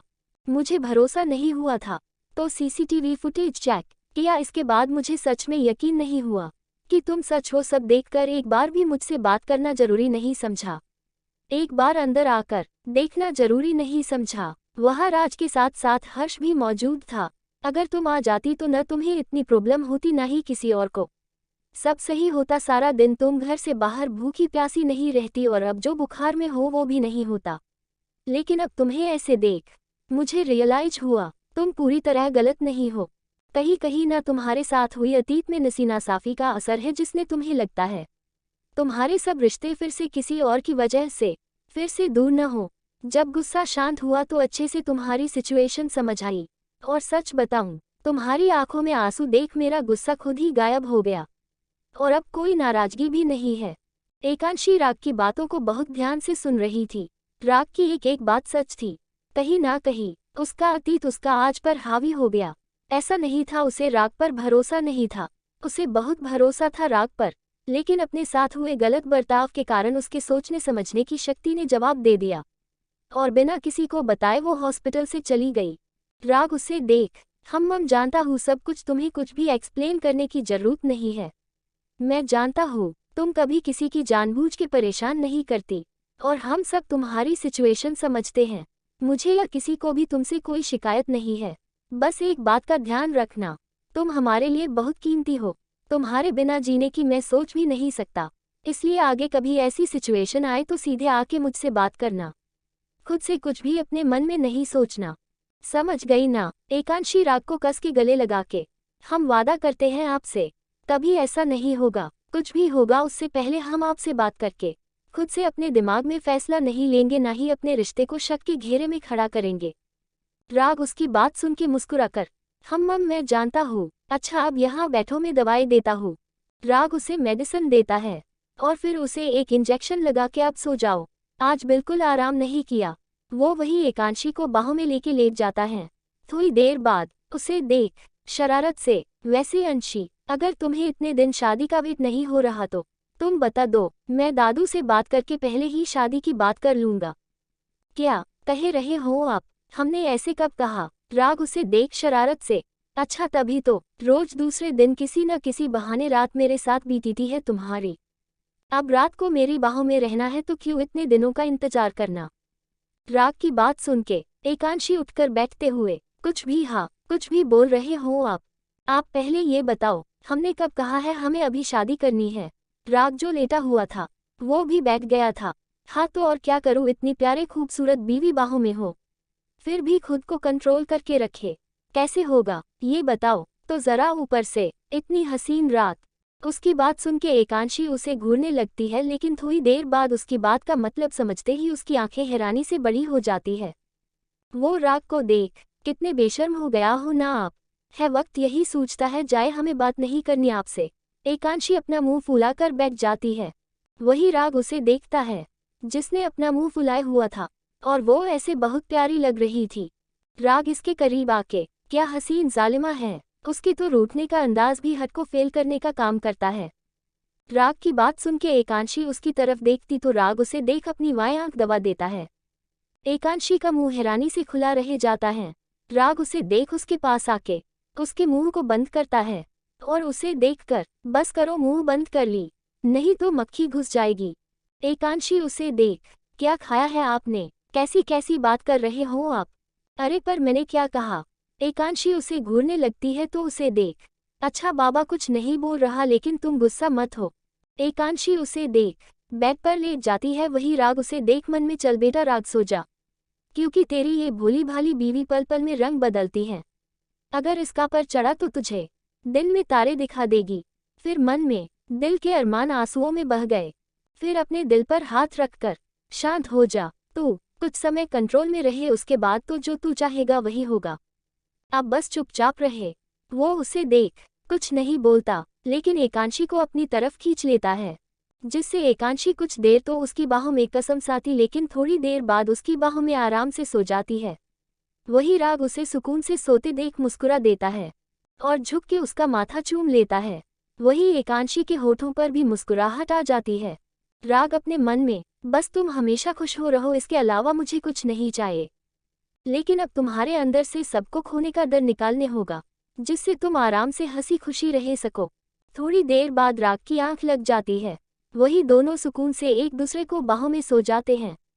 अगली सुबह राग की आंखें जल्दी खुल जाती। उसने अपने बगल में सो रही एकांशी को देखा। उसके बाद उसे देख हल्के से उसके माथे से लाके उसके होठों तक का सफर तय करके जल्दी से बाथरूम की तरफ बढ़ गया। चूंकि एकांशी गहरी नींद में थी, इसलिए उसे राग को इस हरकत का पता ही नहीं चला। थोड़ी देर बाद राग फ्रेश होके बाहर आया। उसने एकांशी का फीवर चेक किया और एसी का टेम्परेचर सेट करके उसे अच्छे से कंबल ओढ़ा के खुद बाहर चला गया। उसे हॉस्पिटल में राउंड लेना था। वैसे तो घर से आता तो तभी राउंड पर जाता था, लेकिन आज हॉस्पिटल में ही था, इसलिए पहले राउंड पर चला गया। Perfect match. राग राउंड लेने हॉस्पिटल के रूम में चला गया था। वही एकांशी अभी भी नींद में सो रही थी। राग वहां जाके सभी पेशेंट को चेक किया। उसके बाद कल जिस लड़की के सुसाइड वाला केस आया था उस कमरे की तरफ बढ़ गया। वहां वो लड़की बेड से टेक लगाए बैठी थी। राग उसे देख, अंदर आके उसे देख, कैसा फील कर रही हो आप। वो लड़की उसे देख, मैं ठीक हूँ डॉक्टर, आपकी चोट कैसी है, मेरी वजह से आपको भी चोट लग गई। राग उसे देख, तुम खुद का ध्यान रखो, मैं ठीक हूँ। उसके बाद एक बार उसे चेक करके, पहले से सब ठीक है, बाकी प्रॉपर रेस्ट करोगी तो सही हो जाओगी। उसके बाद नर्स से उसे नाश्ता कराने के बाद बाहर की तरफ चला गया। वही उसके जाने के बाद नर्स उसे देखती है, जो लगातार जाते हुए राग को देख रही थी। नर्स उस लड़की के आगे चुटकी बजा के, कोई फायदा नहीं है, शादीशुदा है वो और बहुत सुंदर वाइफ है उनकी, जिनके आगे तुम खड़ी भी अच्छी नहीं लोगोगी, इसलिए खुद के अरमानों को काबू रखो। वो लड़की उसे देख, आप गलत समझ रही है, बस ये देख रहे हैं डॉक्टर राग कितने अच्छे डॉक्टर है और कितने अच्छे इंसान हैं। नज़ उसे देख, हम्मम उनका दिल सोने जैसा है, वो किसी को तकलीफ में नहीं देख सकते और जरूरतमंदों की मदद भी करते हैं। इधर राग सबका चेकअप करके अपने केबिन की तरफ बढ़ने से पहले कैंटीन की तरफ बढ़ गया। वहां से उसने 2 कप कॉफ़ी बनवाई और अपने केबिन की तरफ बढ़ गया। उसने आके केबिन अंदर आ लॉक किया और केबिन ने बने बेडरूम में चला गया। उसकी नज़र बेड पर गई जहां एकांशी नहीं थी। वो समझ गया एकांशी यहाँ नहीं है तो नहाने गई होगी। उसने अपना फ़ोन उठाया और किसी का नंबर मिला दिया। Hello doctor Savita. Hello handsome, क्या बात है, इतने दिनों में बाद हमारी याद कैसे आई आपको? डॉक्टर सविता, आपको पता है इस समय बहुत बिजी चल रहा हूँ, इसलिए मिलना नहीं हो पाता। डॉक्टर सविता उसकी बात सुन के हम और आज आपने इतनी सुबह हमें याद किया तो कोई जरूरी काम ही होगा। राग उनकी बात सुन के मुस्कुराते हुए, हम काम तो जरूरी है। क्या आप फ्री हैं आज? मेरा मतलब कोई अपॉइंटमेंट तो नहीं से रखे आपने? हम अपॉइंटमेंट शायद नहीं है, अगर होंगी तो वो हॉस्पिटल आने के बाद पता चलेंगे। पहले आप बताओ, कुछ अर्जेंट है क्या? राग को सीरियस देख अब डॉक्टर भी सीरियस हो गई। हम अर्जेंट तो था, एक्चुअली एक बार अपनी वाइफ का चेकअप कराना है, अगर आप फ्री हो तो। डॉक्टर सविता उनकी बात सुन के, क्या बात है डॉक्टर, राग खुशखबरी देने वाले हैं। राग उनकी बात सुन के झेप के, अरे नहीं डॉक्टर, ऐसा कुछ नहीं है, बस रूटीन चेकअप कराना है। हम आप एक काम करो, मैं आधे घंटे पहले ही हॉस्पिटल आती हूँ, कोई अपॉइंटमेंट होगा तो वो भी डिस्टर्ब नहीं होगा, इसलिए आप अपनी वाइफ को लेके आ जाना। हम आप आ जाए, हम यही मिल जाएंगे। ओके। डॉक्टर सविता ने फोन काट दिया। वही राग ने फोन रखकर साइड में देखा तो एकांशी उसके पास खड़ी थी, उसने सारी बात सुन ली थी। राग उसे देख उसका हाथ पकड़ के सोफे पर बिठाते हुए, चलो बैठो यहाँ, कॉफी ठंडी हो रही है, इसलिए पहले उसे पियो। एकांशी राग को देख, आज जाना जरूरी है क्या फिर कभी? राग उसे देख उसके हाथ को अपने हाथों में लेके, अंशी हमें चेकअप तो कराना है ना, आज नहीं तो कल, किसी चीज को ज्यादा देर हो उससे अच्छा हम समय रहते हुए उसका ट्रीटमेंट होना अच्छा है। एकांशी उसे देख कुछ नहीं बोलती, बस हाँ में सिर हिला देती है। राग उसके हाथ में कॉफी क्यों कप देके, चिंता मत करो, मैं साथ रहूंगा न तुम्हारे, फिर इतनी क्यों घबरा रही हो? एकांशी की आंखें नम हो गई थी। वो राग को देख, अगर हमारे अंदर कोई कमी हुई, राग उसे देख, हर कमी का इलाज होता है बच्चा, और फिर मुझ पर भरोसा है ना, कुछ नहीं होगा, कोई कमी नहीं होगी, सब अच्छा होगा, और चेकअप कराने जाओ तो पॉजिटिव सोचो, ट्रस्ट मी। एकांशी राग को देखती है, उसके बाद अपनी कॉफी पीने लगती है। राग उसे देख अपना फोन लेके अभी कोई भी उसके अपॉइंटमेंट लेने के लिए मना कर देता है। हेलो हाँ मिश्रा, अभी मेरे कोई अपॉइंटमेंट नहीं रखना, मैं फ्री होके बता दूंगा। जी सर। राग एकांशी को देख, चले डॉक्टर सविता आने वाली होंगी। जी। एकांशी को उठते देख राग उसका हाथ पकड़ के मुस्कुराते हुए, चलो सब प्रॉब्लम अपने आप ठीक हो जाएगी। एकांशी उसे देख मुस्कुरा दी। वही राग उसकी हिम्मत बनके उसका साथ चल पड़ा। उसने एकांशी का हाथ थामा हुआ था। वही एकांशी को घबराहट काफी हद तक कम हो गई थी, क्योंकि कल रात को वो सीधे हॉस्पिटल में ही आ गई, इसलिए सुबह उसके पास नहाने के बाद पहनने के लिए कपड़े नहीं थे। उसने कल वाले कपड़ों को ही कैरी किया हुआ था। वही मांग में सिंदूर भी कल वाला था, जो नहाने के बाद हल्का सा फीका पड़ गया था। होठ उसके पहले से गुलाबी थे, बिना किसी मेकअप के भी बहुत प्यारी लग रही थी। राग उसका हाथ थामे हॉस्पिटल के कॉरिडोर में गुजर रहा था। हर किसी की नज़र अब ऊपर जा रही थी। हालांकि सुबह का समय था, अभी इतनी भीड़भाड़ नहीं थी, लेकिन जो भी थे सब दोनों को हो देख रहे थे। कुछ दोनों के बारे में जानते थे, जो उनकी जोड़ी की प्रशंसा कर रहे थे। कुछ उनके बारे में नहीं जानते थे, वो बस डॉक्टर राग को एक लड़की के साथ देख शॉक में थे, जिसने एक लड़की का हाथ हॉस्पिटल में थाम रखा है। वही राग को इन सब से कोई फर्क नहीं पड़ता था, वो तो बस अंशी के साथ खुश था। थोड़ी देर में वो डॉक्टर सविता के केबिन में पहुंच गए। डॉक्टर सविता वहां पहले से ही मौजूद थी। राग के केबिन नॉक करने पर उन्होंने अंदर आने को कहा। करीब 40 साल की महिला डॉक्टर, चेहरे पर गजब का तेज, महिलाओं के लिए बेस्ट डॉक्टर में से एक थी। राग को देख वो मुस्कुरा दी। वेलकम हैंडसम, कितने समय बाद मेरे केबिन में कदम रखा है तुमने? फिर उसके पीछे खड़ी एकांशी को देखती है। राग उन्हें देख एकांशी को अपने पीछे से खुद के बराबर में खड़ा कर लेता है। डॉक्टर सविता उसे देख, योर वाइफ। राग अपना सिर हाँ में हिलाकर हम माय वाइफ एकांशी। फिर एकांशी को देख, एकांशी ये है डॉक्टर सविता। एकांशी उन्हें देख नमस्ते करती है, तो डॉक्टर सविता उसके पास आके, मानना पड़ेगा डॉक्टर हैंडसम, जितने हैंडसम आप हो उतनी आपकी वाइफ ब्यूटीफुल है, आप दोनों की जोड़ी सच में टक्कर की है। दोनों को देख कोई कंपैरिजन नहीं कर सकता, आप दोनों में कौन ज्यादा सुंदर है। फिर एकांशी के सिर पर हाथ फेर के हमेशा खुश रहो और हैंडसम को भी खुश रखो। वैसे क्या करते हो आप? जी हम डॉक्टर का कोर्स। डॉक्टर सविता राग को देख, हम परफेक्ट मैच। फिर एकांशी को देख, हमें पूरा भरोसा है आप भी डॉक्टर राग की तरगम बेस्ट डॉक्टर साबित होंगी। Best of luck for your future. अच्छा बातें बहुत ही गई, आइए बैठे। उसके बाद उनसे प्रॉब्लम पूछती है तो राग कुछ नहीं बोलता, बस उन्हें इशारा करके एकांशी के चेकअप के लिए बोल देता है। डॉक्टर सविता भी राग का इशारा समझ के एकांशी को अंदर चलने को कहती है। एकांशी घबराए नजरों से राग की देखती है तो राग उसे देख कुछ नहीं होगा, जाओ डॉक्टर सविता है ना तुम्हारे साथ, वो संभाल लेंगी। एकांशी राग को कैसे मना कर सकती थी, इसलिए खुद को मजबूत करके डॉक्टर सविता के पीछे चली गई। डॉक्टर सविता ने उनका चेकअप किया। उसके बाद राग के पास आके, डॉक्टर राग आप ये 2-3 टेस्ट और कराए लैब में जाके, अपने यहाँ ही जो जाएंगे, उसके बाद रिपोर्ट देखकर बताते हैं। राग उन्हें देख एकांशी के साथ लैब की तरफ चला जाता है। एकांशी को घबराहट तो हो रही थी, लेकिन राग था इसलिए खुद को संभल रखा था। वही दूसरी तरफ एकता जी सुबह उठते ही एक्सरसाइज करके हॉल में बैठी थी। वही संजना सैफ के साथ मिलकर खाना बनवाने की तैयारी कर रही थी। यश वही बैठे अपना न्यूज़पेपर पढ़ रहे थे और राज और राघव अपने ऑफिस के लिए तैयार हो रहे थे। थोड़ी देर बाद दोनों बाहर आके, माँ नाश्ता। तभी संजना बाहर आके, आप डाइनिंग टेबल पर आओ, तब तक मैं खाना लगाती हूँ। संजना की बात सुन के सब लोग डाइनिंग टेबल पर आ जाते हैं। एकता जी राज को देख, अंशी अभी तक घर नहीं आई। राज उन्हें देख, माँ कल राग ने उसे हॉस्पिटल में ही रख लिया था। एकांशी भी डॉक्टर का कोर्स कर रही है तो कुछ प्रैक्टिकल था, और आज राग उसका चेकअप करा के अगर वो ठीक होगी तो सीधा कॉलेज छोड़ेगा, नहीं तो घर छोड़ देगा। एकता जी उसे देख, हम ठीक है, अच्छा है अंशी के सारे चेकअप हो जाए, जिससे आगे कोई दिक्कत ना हो। उसके बाद सब लोग नाश्ता करते हैं। राज और राघव अपने अपने ऑफिस के लिए निकल गए थे। वही आज यश जी भी ऑफिस जा रहे थे। घर में बस सास बहू रह गई थी। वही दूसरी तरफ यदुवंशी हाउस में पिंकी और आकृति दोनों हो एक्सरसाइज कर रही थी। दर्शाल राग में आकृति को एक्सरसाइज बताई हुई थी, जिस वजह से अनुजी आकृति के साथ साथ पिंकी को भी उठा दिया था और पिंकी मुंह बना के एक्सरसाइज कर रही थी।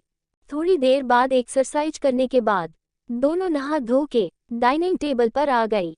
दोनों को बहुत जोर को भूख लग रही थी। तभी अनुजी ने दोनों के आगे जूस का ग्लास रख दिया, जिसे देख दोनों में एक दूसरे को देखा। उसके बाद मुंह बना के उसे पिया। साल का कोटा पूरा हो गया।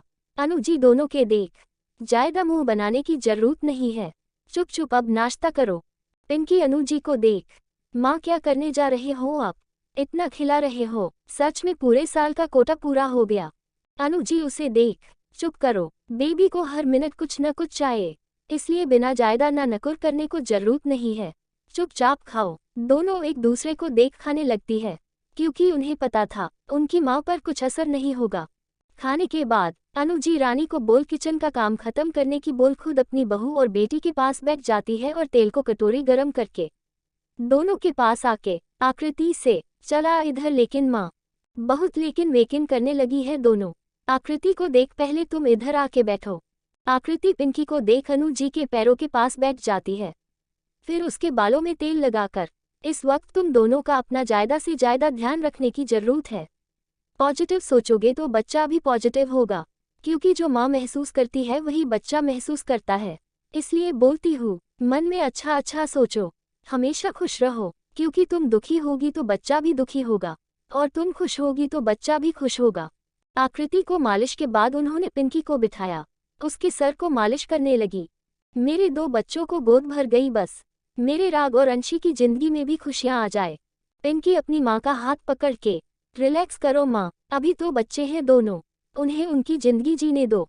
बच्चे होने के बाद दोनों पर जिम्मेदारी आ जाएगी, और फिर दोनों की करियर लाइन आप जानती है।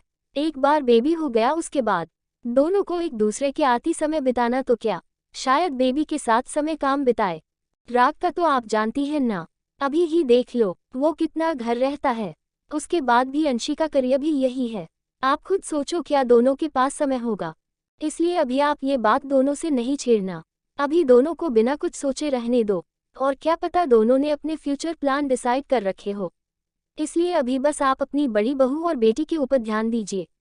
उसके बाद उनके बच्चों को बड़ा कीजिए, फिर अपनी छोटी बहू और छोटे बेटे के बच्चों को आराम से खिलाना।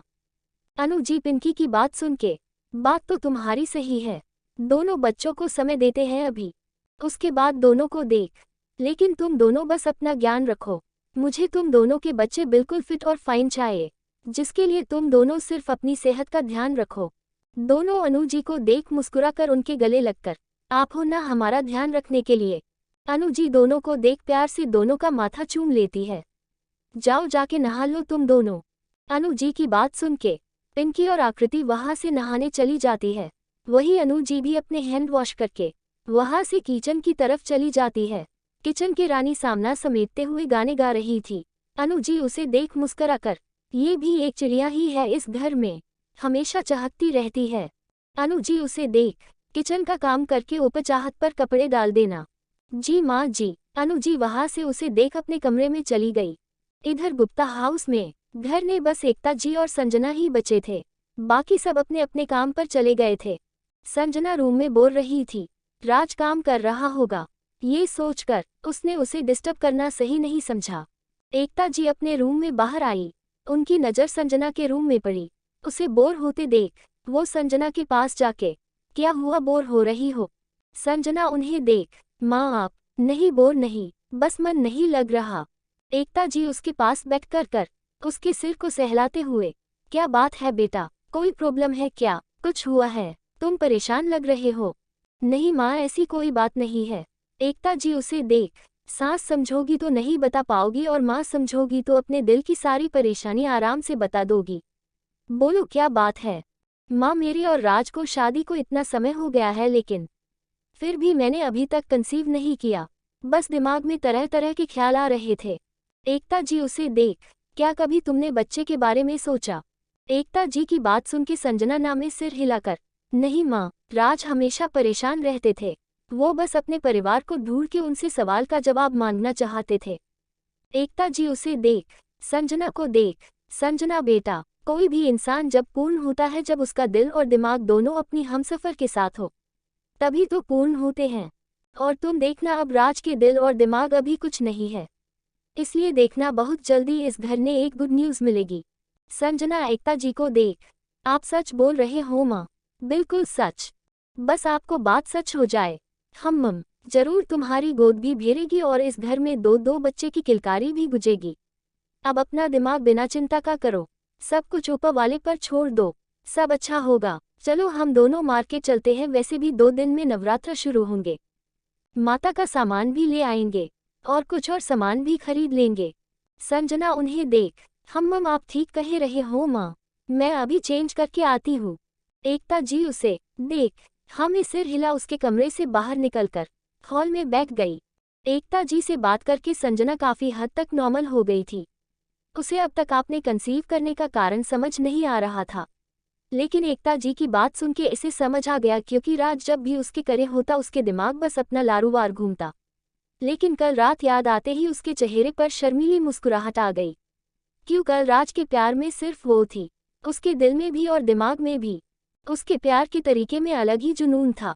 संजना मुस्कुरा, आई लव यू रियल, फिर जल्दी से रेडी होके बाहर आ गई, जहां एकता जी पहले ही उसका इंतजार कर रही थी।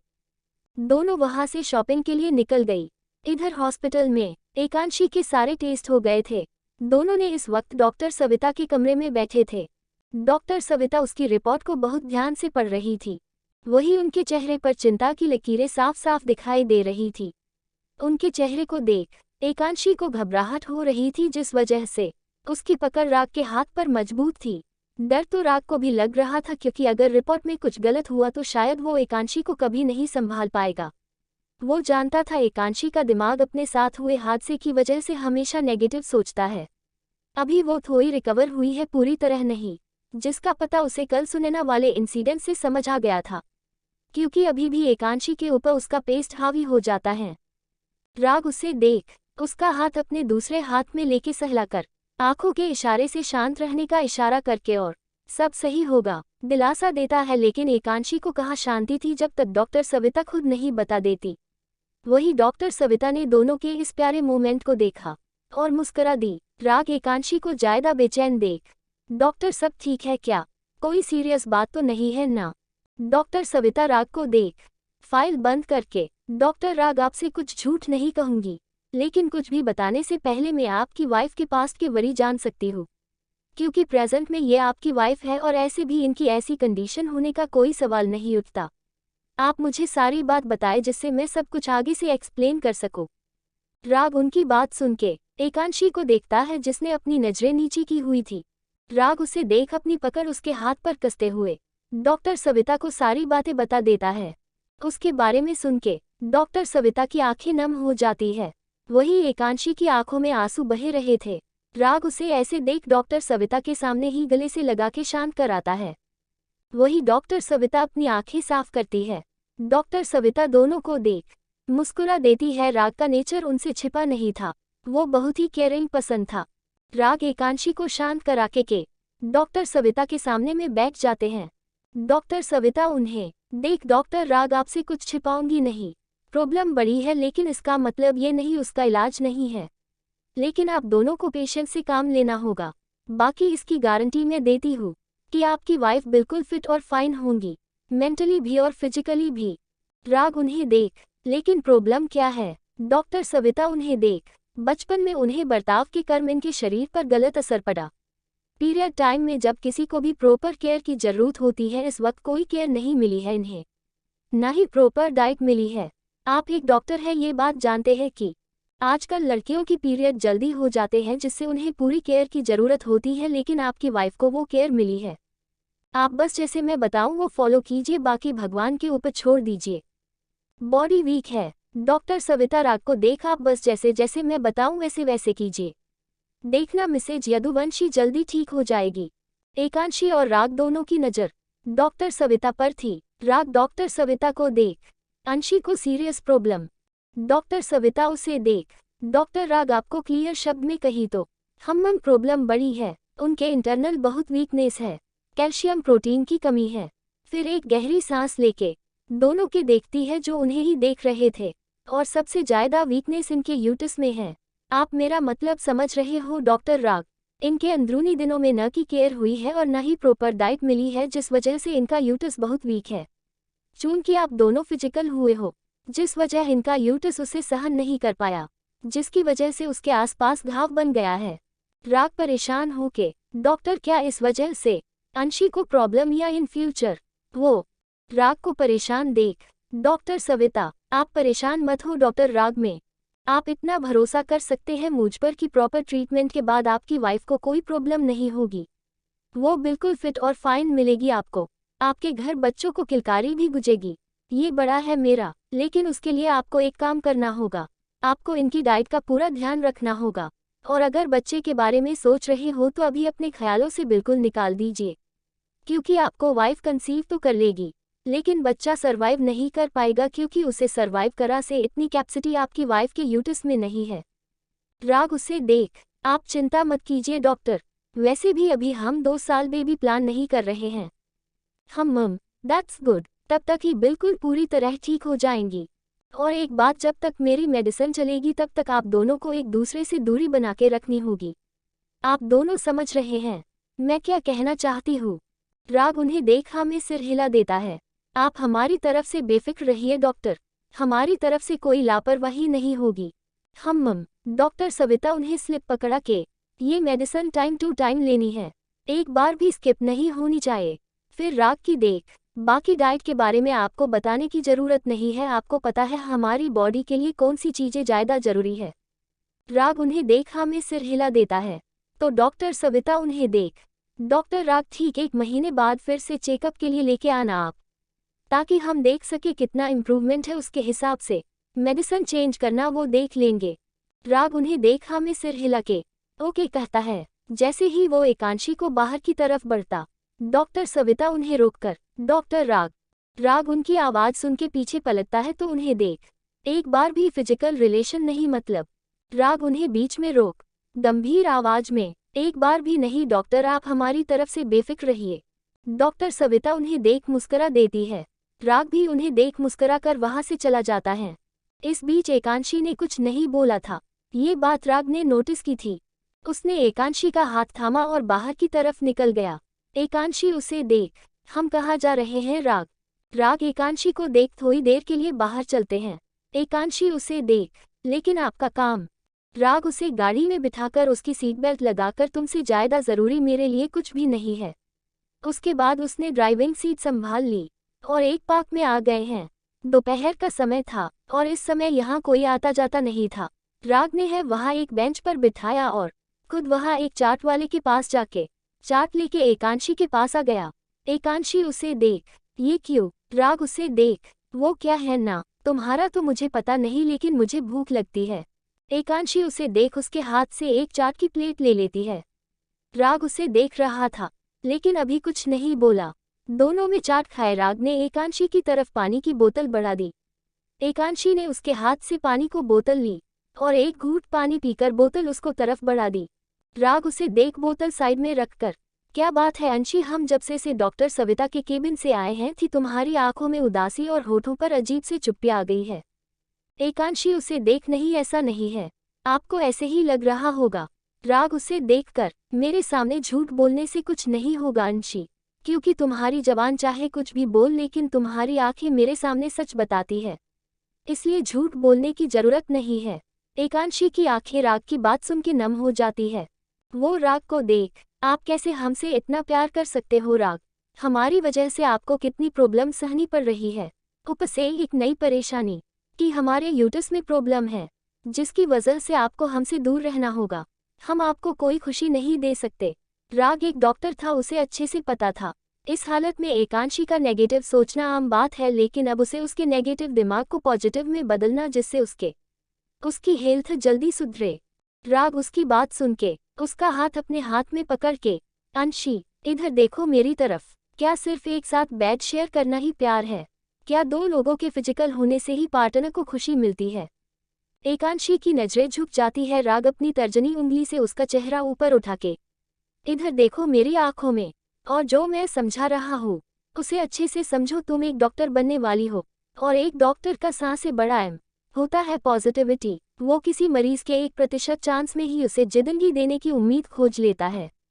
तुम सिर्फ मुझे एक बात बताओ, अगर पेशेंट को देख तुम नेगेटिव हो जाओगी तो पेशेंट का इलाज कभी नहीं कर पाओगी। और दूसरी बात, हमारी क्या कभी मुझे कोई प्रॉब्लम हुई या मेरी वजह से तुम्हें मुझसे फिजिकली दूर होना पड़ा तो क्या तुम मेरी वजह से खुश नहीं होगी या मुझे छेड़ दोगी? एकांशी राग की बात सुन के उसके मुंह पर हाथ रखकर, ऐसा कभी नहीं होगा, आप हमारी रूह के बसे हैं, हमारे लिए ये जिस्मानी रिश्ता मायने नहीं रखता, क्योंकि जिस्मानी रिश्ता समय के साथ खत्म हो जाता है। वही दिल और रूह से जुड़ा रिश्ता किसी दिखावे या जिस्मानी रिश्ते का मोहताज नहीं होता, और आप हमारी रूह में ऐसे हो बस चुके हैं।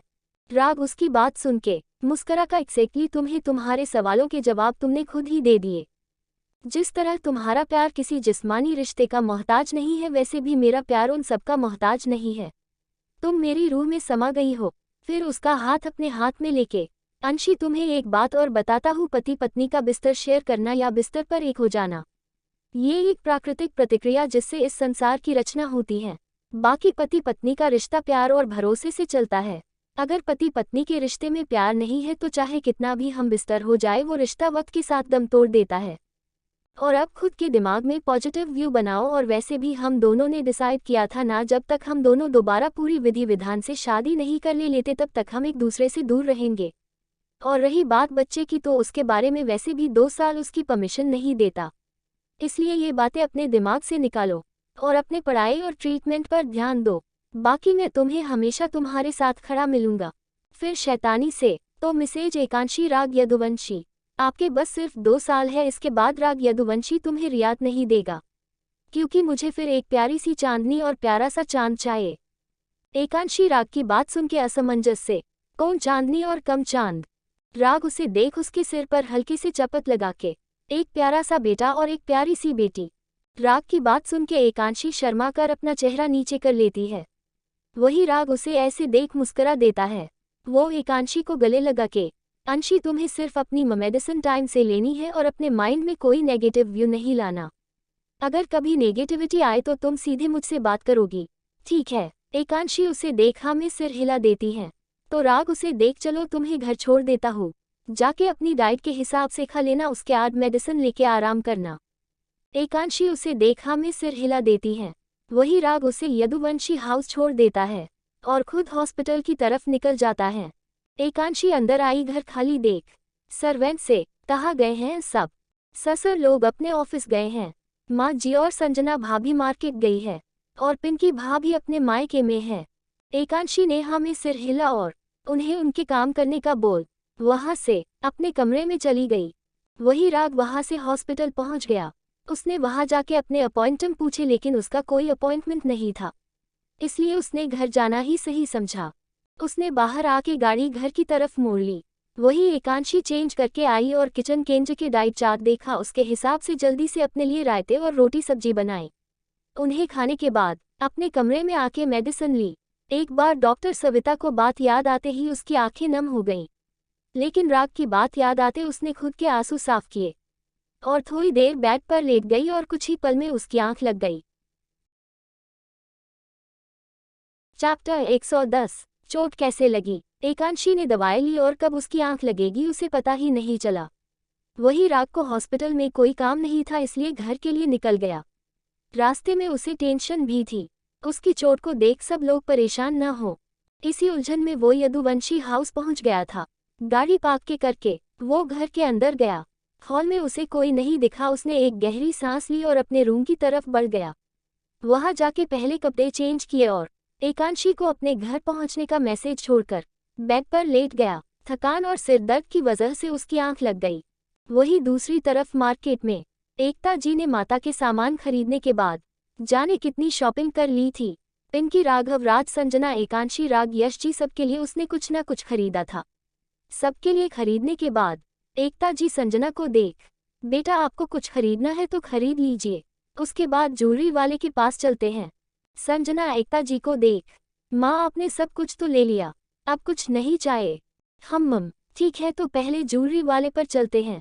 उसके बाद दोनों सास बहू ज्वेलरी वाली शॉप की तरफ चली गई। वही एकता जी वहां से पहले अपनी दोनों बहुओं के लिए करवा चौथ के लिए पायल और ईयरिंग लिए। उसके बाद एकांशी के लिए भी एक प्यारा सा ईयरिंग का सेट लिया। संजना एकता को देखती है जिन्होंने अपने लिए कुछ नहीं लिया था। संजना उनसे बचकर उनके लिए एक जोड़ी पायल को जोड़ी और एक सेट लिया। उसे अलग सा पैक करने का बोल दिया। एकता जी ज्वेलरी वाले की बिलिंग करा रही थी। संजना उन्हें देख, माँ आप जब तक बिलिंग कराओ मैं अभी आती हूँ। एकता जी उसे देखा में सिर हिला देती हैं। वही संजना बाहर आके एकता जी के लिए एक प्यारी सी साड़ी लेती है, क्योंकि एकता जी सबके लिए कुछ न कुछ लिया था लेकिन अपने लिए उन्होंने कुछ नहीं लिया था। संजना उसे जल्दी से पैक करा के उसकी बिलिंग कराती और एकता जी के पास आ जाती है। एकता जी उसे देख, बेटा कुछ सामान लाए हो क्या? संजना उन्हें देख, जी माँ वो राज के लिए। एकता जी उसे देख मुस्कुरा कर, ठीक किया, चलो शॉपिंग हो गई है, पहले कुछ खा लेते हैं उसके बाद घर चलेंगे। संजना उन्हें देख, जी माँ। उसके बाद दोनों सास बहू वहां से फूड कोर्ट की तरफ बढ़ जाते हैं। दोनों ने खाना खाया और घर के लिए जाने लगी। एकता जी आज सालों बाद घर से बाहर आके ऐसे अपने परिवार की शॉपिंग की थी, इसी वजह से वो बहुत खुश थी। आज उनके चेहरे पर ये खुशी अलग ही दिख रही थी। संजना उन्हें खुश देख खुश थी। वो एकता जी को देख, माँ आप खुश हो ना? एकता जी की नज़र उसके ऊपर जाती है। वो मुस्कुरा का उसका गाल हल्के से सहलाकर, बहुत खुश हूँ, इस तरह अपने परिवार के लिए कुछ लेने का मैंने उम्मीद ही छोड़ दी थी, लेकिन आज मुझे ये खुशी मिली है, मैं सच में बहुत खुश हूँ। ये सब तुम बच्चों की वजह से हुआ है, अगर तुम सब नहीं होते तो शायद मैं उस कमरे में दम घुट के ही मर चुकी होती। माँ आप ऐसा क्यों सोचती हो? आपको तो हम सबके पास वापस आना ही था, क्योंकि भगवान इतना निर्दयी नहीं है। उन्हें पता था आपके बच्चों को इस वक्त माँ की जरूरत है, इसलिए उन्होंने हमारे पास आपको भेज दिया। एकता जी उसे देख मुस्कुरा कर, मेरे सारे बच्चे बहुत समझदार हैं, अब चलो जल्दी, अगर तुम्हारा डैड घर आ गए ना सोचेंगे क्या साल भर की शॉपिंग हम आज ही करेंगे। उनकी बात सुन के संजना हंस पड़ी। दोनों सास बहू ऐसे हंसी मजाक करते हुए घर पहुंच गई। घर पहुंच के संजना ने सारा सामान हॉल में लाने के बोल एकता जी के साथ अंदर की तरफ बढ़ गई। हॉल में देखा इस वक्त कोई नहीं आया था। एकांशी अपने रूम में सो रही थी। संजना ने सर्वेंट को मदद से सारा सामान हॉल में रखवाया। उसके बाद दोनों सास बहू एक दूसरे को चेंज करने और आराम करने की बोल अपने अपने कमरे में बढ़ गई। इधर दूसरी तरफ अनु जी हॉल में आई तो उन्हें हॉल में कोई नहीं दिखाई दिया, तो बाहर आ गई। वहां राग की गाड़ी देख खुद से, राग घर कब आया? वो अंदर आके पहले किचन में गई, उसके बाद खुद से, पता नहीं इस लड़के ने कुछ खाया पिया या नहीं, अगर मैं हॉल में नहीं दिखी तो कमरे में नहीं आ सकता था। उन्होंने उसके लिए पोहे बनाए और एक मग कॉफ़ी बना के उसके कमरे की तरफ बढ़ गई। उन्होंने गेट नॉक किया पर राग ने रूम लॉक नहीं किया था, जिस वजह से वो ऐसे जो खुल गया। उनकी नज़र सोते हुए राग पर पड़ी, जिसे देख मुस्करा दी।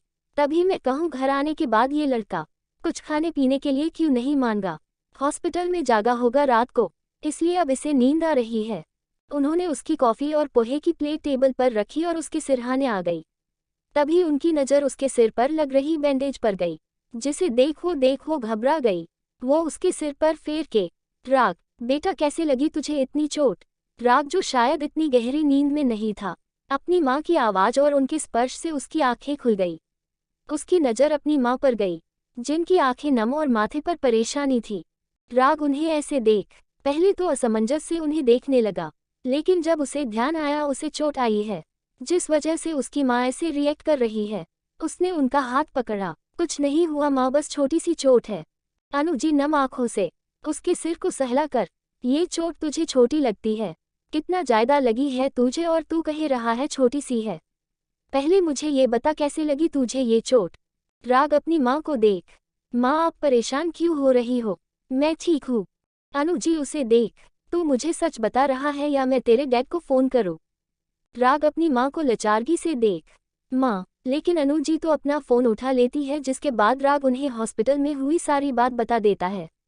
अनुजी परेशान होके, तुझे क्या पड़ी थी उनके बीच में बोलने की? तू डॉक्टर है और तेरी ड्यूटी सिर्फ लोगों को जान बचाना है, बाकी का काम पुलिस का होता है। तूने सोचा तुझे कुछ हो गया तो हमारा क्या होगा? अनुजी को इतने बेचैन देख राग, मुझे कुछ नहीं हुआ, देखो ठीक हूँ आपके सामने, और ये छोटी मोटी चोट तो लगती रहती है। और माँ, माना एक डॉक्टर होने के नाते मेरा फर्ज मरीजों का इलाज करना है, लेकिन माँ उस लड़की को उन लोगों में बहुत टॉर्चर किया था, क्या इंसानियत का नाते मेरा फर्ज नहीं बनता? और फिर पुलिस ने भी अपनी ड्यूटी की है ना, वो उन लोगों को पुलिस स्टेशन ले गई। अनुजी उसे देख, मुझे कुछ नहीं पता, मैं सिर्फ इतना जानती हूँ मुझे मेरे सारे बच्चे सही सलामत चाहिए। मुझे तुम लोगों के शरीर पर एक खरोच भी बर्दाश्त नहीं। राग उनकी बात सुन के, रिलैक्स माँ, क्यों परेशान हो रही जो आप? कुछ नहीं हुआ सच्ची, और आगे से ध्यान रखूंगा।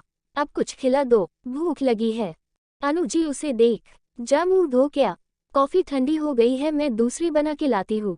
राग उनकी तरफ देख मुस्कुरा कर हमें सिर हिला देता है और बाथरूम की तरफ बढ़ जाता है।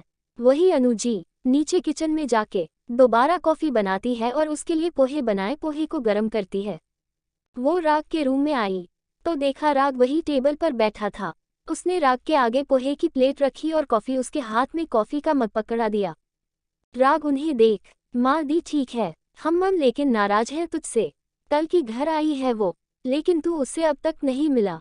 कोई बात नहीं माँ, उन्हें मना लूंगा, और वो मुझे समझती है, हॉस्पिटल में इमरजेंसी हुई होगी इसलिए मैं घर नहीं आ पाया। अनुजी उसे देख, हाँ तुम और तुम्हारी बहन ही जाने, जरा सी देर में गुस्सा हो जाते हो और दूसरे जी पल नॉर्मल हो जाता है। राग उनकी बात सुन के मुस्कुरा देता है। वही अनुजी उसे देख, एकांशी को तेरी चोट के बारे में पता है? राग उन्हें देख, हम कल हॉस्पिटल आई थी वो, तब उसे पता चल गया था। हम चल आराम कर थोड़ी देर, अभी पिंकी भी आराम कर रही है, उसके बाद उससे मिल लेना। वैसे भी शादी के बाद पहली बात रुक रही है, इतने दिन नहीं तो दिन में आई और चली जाती है। अनुजी की बात सुन के राग मुस्कुरा कर, माँ दी का मन अपने ससुराल में लग गया है। हम ये बात तो तू सही बोल रहा है, चल तू आराम कर, मैं पड़ोस वाले मिस्टर मिश्रा के घर होके आती हूँ, उनके पोता हुआ है, उसे कुछ देके भी आना है। राग उन्हें देखा में सिर हिला के, जल्दी आना। अनुजी मुस्कुरा कर, हम अनुजी के जाने के बाद राग ने एकांशी का नंबर मिला दिया। वही एकांशी खुद नींद में सो रही थी। राग का कॉल देख उसने अपने कान पर लगाया और फिर से अपनी आंखें बंद कर ली। हेलो हम क्या हुआ, दो रही थी एकांशी उसकी आवाज़ सुन के। हम ये दवाई खाने के बाद नींद आ रही है। राग उसकी बात सुन के, हम किसी किसी मेडिसिन से होता है, रिलैक्स, तुम सो जाओ, जागो तब कॉल कर लेना। हम राग की बात सुनने के बाद एकांशी ने कॉल कट कर दिया और दूसरी तरफ करवट लेके फिर से सो गई।